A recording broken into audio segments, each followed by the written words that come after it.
Welcome back everyone. In this video I am going to show you how to switch off your Android phone. You can follow these 4 simple methods easily power off your phone. Let's begin.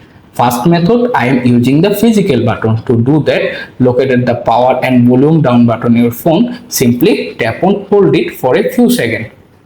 From the pop-up menu, you can find the power off or similar name. Tap on it, then tap again and automatically switch off your phone. However, if your button not work, don't worry, you can follow the next method.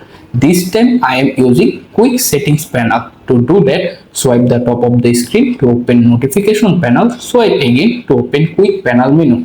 At the top of the right section, locate this small power icon. Simply tap on it once to open the pop-up page. Here, select power off, then tap again and automatically switch off your phone. However, if you don't find this power icon, don't worry, you can follow the third method.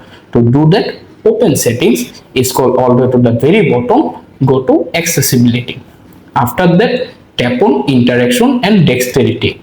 Here, locate the assistant menu option. Right now this option is turned off, simply turn it on first.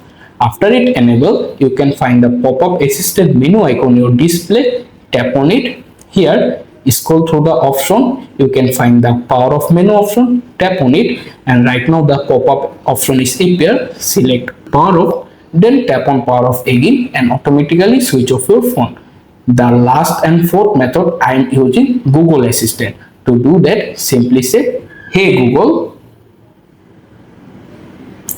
turn off my phone."